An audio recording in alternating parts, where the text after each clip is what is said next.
Okay, it's 1 o'clock. Should we start? I have a feeling this is going to be a very niche session today. I'm not a handwriting person. I've been a touch typist since I was 12. And I think when we did the iPadOS session previously, I made mention that it just didn't make any sense to me that somebody would write on an iPad, because when you're putting stuff onto a computer, you want it to be digital. You want to be able to search for it. You want to be able to copy and paste it. And to me, that was just like taking notes with crayons. It just made no sense to me whatsoever. But that's me, and everybody has different ways of working with things.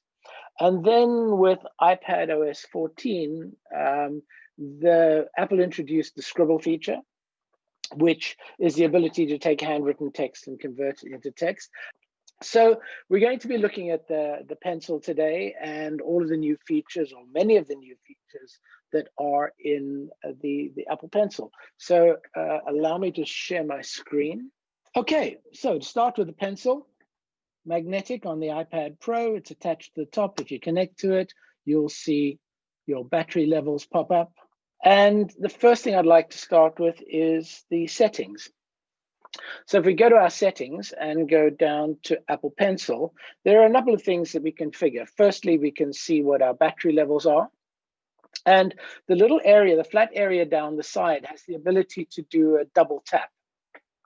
And you can customize it. So as you can see over here, if I double tap now and I'm in my pencil mode, I can switch between the current tool and the eraser, the current tool and the last one, or I can show the color palette. If I want to quickly switch between colors, I can customize the behavior of the palette over there. We can only draw with the Apple Pencil. So when this is enabled, your fingers will be used for scrolling instead. So there won't be any of that accidental, let me scroll with my finger, oh, I've just drawn a line.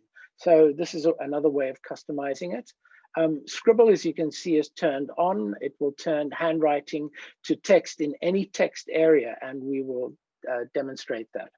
And it's got a nice little try Scribble. So let's have a look, and you can see some of the tools that Apple have got for us.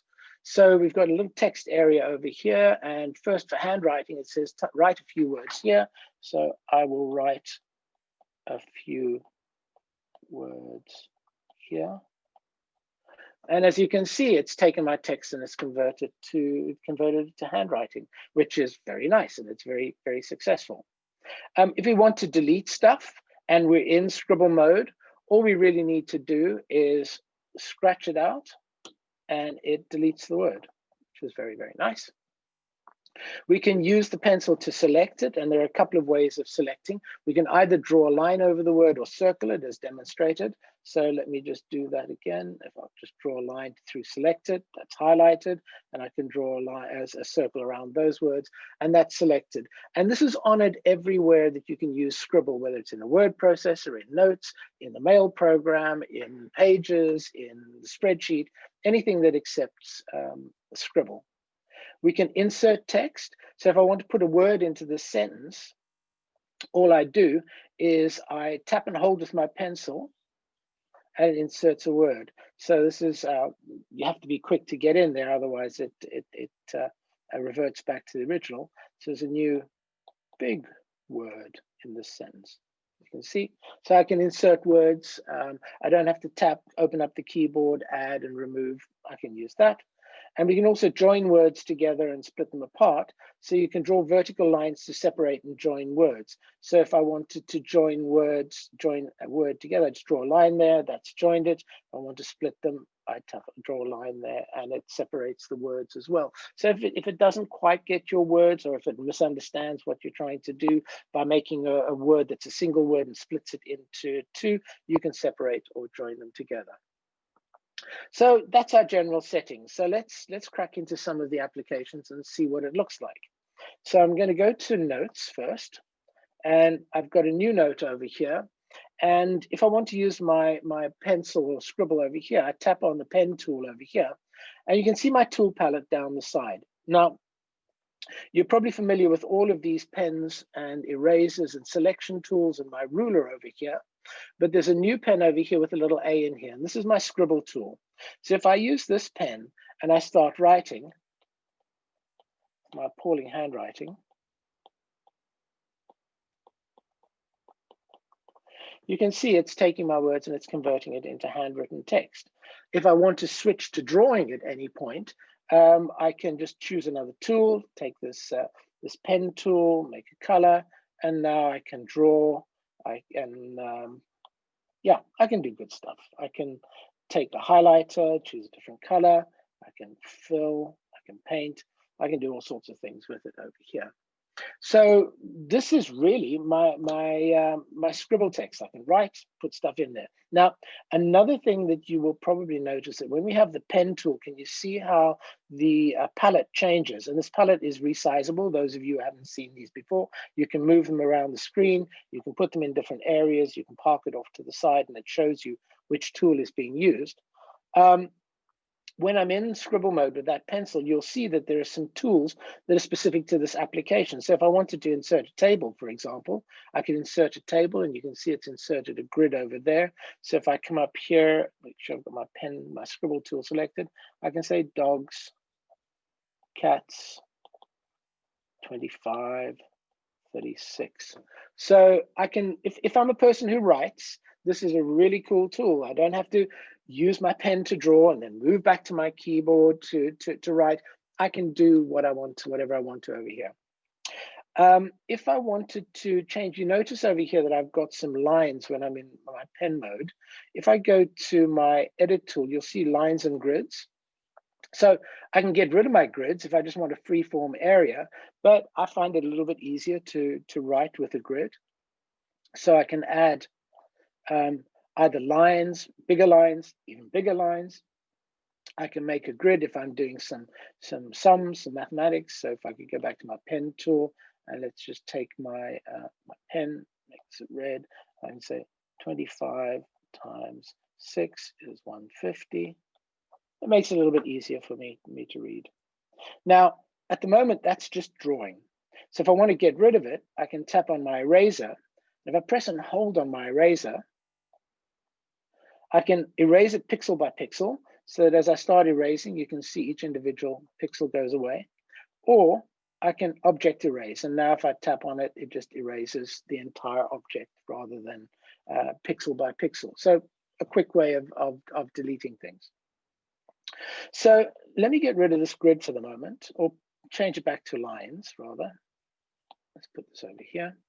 And now I want to write, but instead of turning it into scribble text, I want to write free form. So I'm just going to push this up. I'm going to take that tool, and let's take blue. And if I click on it again, you'll see I've got different line thicknesses and different line weights that I can use. So let me just move you off to the side.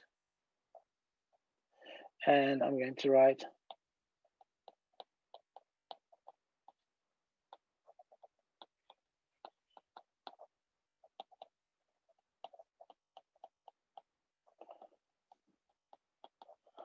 please forgive the lack of inspiration. Okay, so there's it's just some text that I've used with a pencil tool. It's like a piece of crayon. But if I press and hold with my finger, you see how it highlights the word. I can drag this and select all of the words if I want to. And if I tap anywhere on them, you'll see over here, I can copy it as text.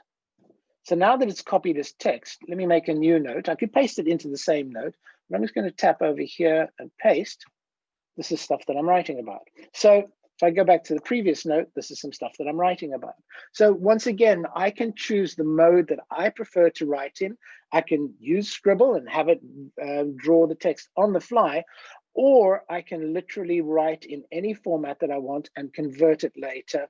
All of the text that I've written over here is searchable. So even if I don't convert it into pastable text, I can search my entire computer for these words and it'll find it.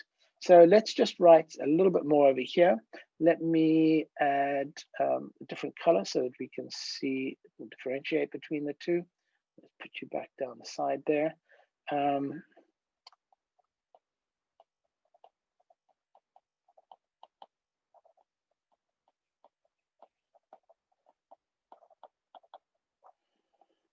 This is why I never write. I write so slowly.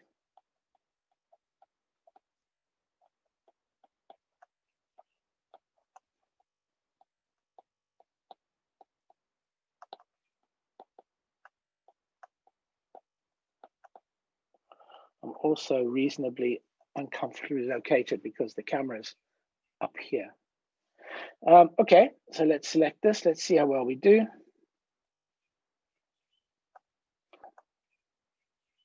Tap, copy as text. And now if I go back to the previous document, let's put this here, hit return a couple of times. And now if I paste,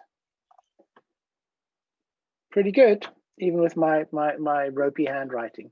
So that's pretty neat.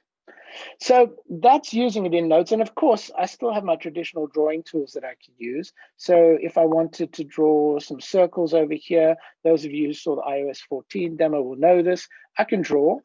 But if I wanted to be slightly more precise, I draw and hold. It turns my circles into perfect circles. It turns my squares into perfect squares. It turns my stars into perfect, I didn't hold it down, stars into perfect stars. And if I do arrows, I can draw like that and hold it. It turns it into really nice arrows. And now I can take these arrows and I should be able to select them and I'll be able to move them and do all the sorts of good stuff that I could do with the draw tool. So this is how it appears in Notes. And I just want to refer back to the fact that this palette will change depending on what we want to do. So the next thing I'm going to do is go to Pages. And over here, I've got a document that we worked on last week, which was the EPUB document that I wanted to use. And those of you who are familiar with Pages will, on iPadOS, will remember that you can do smart annotations. Now, what are smart annotations? Well, let's have a look. If I tap with a pencil, my tool palette comes up, and you can see that I've got my draw tools over here. There's a couple more. There's a little fill tool over here, but here's my Scribble tool, and this is my highlighting tool. Now, previously in iPadOS 13, if I wanted to annotate, I was either in draw mode or I was in smart annotate mode. Now they've put everything into a single tool. So if I wanted to annotate this text, for example, like let's say he'd been at primary school. So I'm going to select this and I'm going to tap and make sure that I'm on highlighter. So let's make it yellow to make it obvious. And I'm going to go, he was at primary school. So now I've highlighted this text. And so you'll go, okay, well, big deal. You know, it's highlighted. But now if I go in and edit it, what's going to happen? And this is the really cool part.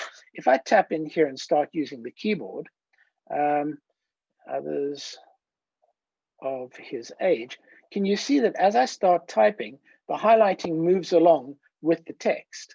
Similarly, if I was to use the highlight tool again, but this time I used the pen.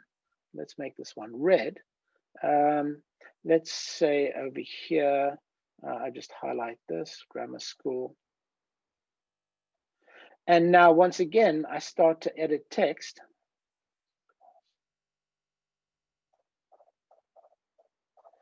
I'm just putting in nonsense here, but you can see that everything I type stays in place. So I can annotate this document and send it to somebody else as a Pages document, and they can see my annotations. And if I add some text or they change some text, it's not just a layer, a graphics layer that's sitting on top. It's literally part of the content. It behaves still like drawing text. If I tap over here and I select the edit tool, I can get rid of the highlighting if I wanted to. And if I wanted to go to Scribble, you can see I've made a typo over there and I want to add a space between them. I should be able to just drag down and insert, and I'm fine over here. If I use any of the other tools, let's just say the pen over here, if I tap and hold, it will add a drawing grid. So now I can draw.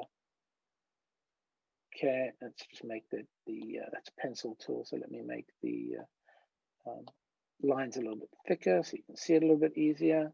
And let's fill that with, well, let's have a look at the palette. This is quite nice as well.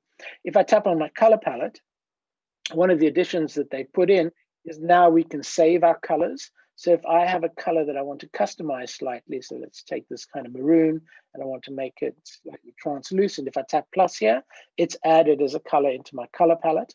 And if there's a color that I wanted to pick up because there was a photograph on the screen and I wanted to match my drawing or my text size with it, I've got the eyedropper up here and I can drag the eyedropper over the text, and you can see it'll pick up, sorry, the text or whatever happens to be on screen.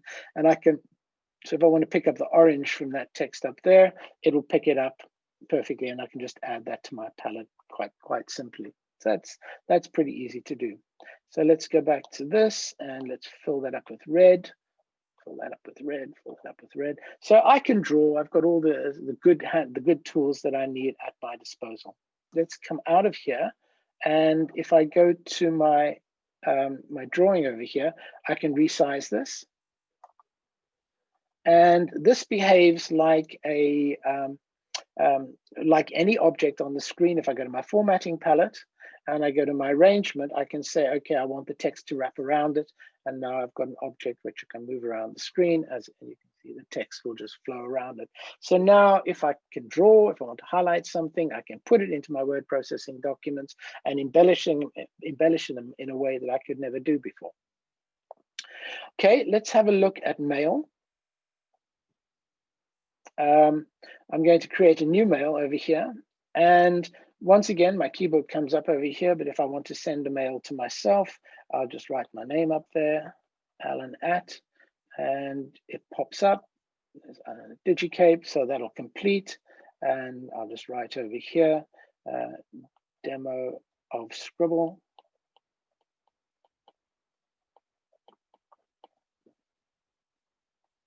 Seems to work now. You see over here, I've got a carriage return. So if I was writing in here and I wanted to make a new line, you remember I said earlier that my palette changes depending on the application. Well, now I'm inside the body of my text. And if I wanted to insert a photograph, if I wanted to insert an image, I can change my text style. I can insert tabs. I can insert my quote level. I can justify left, right, center, fonts. All of this is now available from my pen palette. I can scan a document and I can draw, which you've just seen me do previously. So let's just draw something over there. Let's just do a nice little star over there. And if I'm done here, this will insert the drawing into my mail, and I can send that mail. I'm not going to send it, but you get the picture. Pun intended. Okay, let's have a look at numbers, because numbers is a bit of fun. Again, those of you who've attended our numbers sessions will know that one of the standout features of numbers on the iPad is the ability to make a fill-in form, because these are often used by people in warehouses or the guys on the tarmac at Heathrow Airport to bring the planes in and out and check them in and make sure that the engines are all working and tick off their boxes over here. When you're working on something like this, it gets a little bit fiddly. So I can use Scribble here as well. I can just tap in here and, well, let's tap on this one, for example. And if I just scribble there, you saw earlier that if I just scribble on something, it will get rid of it. And now if I write in there, let's say that was R7.50, it will turn it into text and I can do it. But I have to work at quite a fine-grained size. Now, with the ability to create a fill-in form, and for those of you who haven't seen numbers on the iPadOS, every spreadsheet has a series of columns, has a series of rows, but wouldn't it be much easier to fill in if I could just deal with one row at a time? So over here, you can see we've got 14 rows of content and one row of header. So if I go to my form, if I wanted to make a new form, I could just tap my plus sign here, and I could make a new form, but I've already created a form. And if you have a look at the, let's get rid of you. If you have a look at the headings over there, month, product, quality, source, price, etc. If I go to my form, you'll see that there are 14 of 14 rows, and there's month, product, quality, etc., etc., etc. So I could go and insert a row anywhere that I wanted to, but could you imagine me in a warehouse? I'd probably be in portrait mode rather than landscape. And if I want to add another month to my spreadsheet, I just tap plus, and now we have 15 rows. So let's say month, March. Product, let's say it was, let's see how it deals with lychee. Lychee is fine. The quality, 4-star. Source, my pop-up menu, these lychees come from Egypt. The price is R12.99. Quantity, 100 does the calculation for us. And now if I go back to my spreadsheet, you'll see it's added March, lychee. I've got all my quantities. I've got my prices over here. So from a perspective of using this device with a pencil in an environment where I don't necessarily want to be using my hands and my fingers to type, this is a perfect tool. Two things to finish off. Let's have a look at reminders, just to reinforce the idea that the tool palette with your pencil is variable and programmable, so that whoever creates your applications, I'm sorry I didn't show you any draw programs like Procreate, because really I can't draw to save my life, but I can show you how to use the pencil. Let's make a new reminder over here, and I'm just going to write call Margaret. Yeah, and it's typed that in. Now you see my palette over here has the kind of tools that I might expect from a reminder. So if I want to get a time to do this, when will I do it? I'll do it today. Do I want to do it at a location if I'm driving past her house or if I'm leaving my house? So I can tap on this and say, what location? When I'm getting in the car, fine. When I get in the car, it'll remind me. So once again, I can add an image. I can go back to my keyboard. I can add a new line and so on. So once again, if you do have a pencil and you're using iPadOS, check out the palettes. Don't think that it's just for writing, because if the program is written properly, many of the tools that you'd want to have at instant access will be in that little palette for you. The final thing that I'd like to show you, which is not new, but a number of people don't know about it, is that I'm sure you all know that when you're in the lock screen, if you wake it up and swipe from right to left, you go straight to your camera. Okay. Siri, I don't need you right now. One of the other tools that you've got is that if you are in your lock screen, or if your device is off, frankly, and you tap it with your pencil, it goes straight into your notes mode. So you can make a new note. So I can write new note. And if I go to all notes, it asks me to unlock the device. So anything that I write, if I leave my iPad lying around and somebody taps on the lock note on the lock screen with a pencil, it doesn't give them instant access to my iPad. It only gives them instant access to the notes that were written at that exact point in time. So if I make 5 or 6 notes, but I still haven't unlocked my iPad, then I can only access those 5 or 6 notes. It doesn't give people carte blanche to all the notes that I've written before. Just like if you take photographs and you're in the lock screen, the only photographs that you can access are the ones that you have taken at that particular point in time. So that's my half an hour. I hope I've covered some things that were new to you, and I hope that you've learned something. And I'm going to stop my screen sharing and open it up to questions. Yes, Carl. I have 2 questions. One, I noticed that when I use my pen, because I'm used to writing with my fingers running across the screen, it's quite sensitive, and it interrupts me when I'm actually trying to write. Is there any way I can make the screen less sensitive? Because I tend to have to write with the pen in the air, basically. I can't let my fingers lean on the screen. So try not let your fingers lean on the screen. Rest this part of your palm. Yeah, I suppose my iPad is in a like a 45-degree angle permanently, so it's not laying flat on my in front of me. So it's quite awkward to write like that. But now here's the question: if you were writing on a piece of paper, would you have your piece of paper at a 45-degree angle? No, probably not. Do that. Yeah, exactly. No. So I think what they're trying to do is mimic the traditional writing process. Pleasure. Kobus, you had a question? Yes, thanks. Well, thanks for a most enlightening thing. I thought I knew something until I realized I know nothing. I have a long way to go. First of all, the pen that you use, I see, has got a magnet and links to your iPad. Is that the most recent iPad, the one that's just been... that's well, no. This is the 2nd generation iPad Pro. So there's 2 generations of iPads. You've got the one with a little cap at the end that you have to plug it in to charge. Yes. Yeah. Yeah, Yes. and I can see you've got the little donkey at the end of it that stops Yeah. you from losing it, which is very wise. No, this one attaches magnetically and charges just like a MagSafe adapter through the side of the pen, but it's only compatible with iPad Pro 2nd generation and newer. Okay, thanks.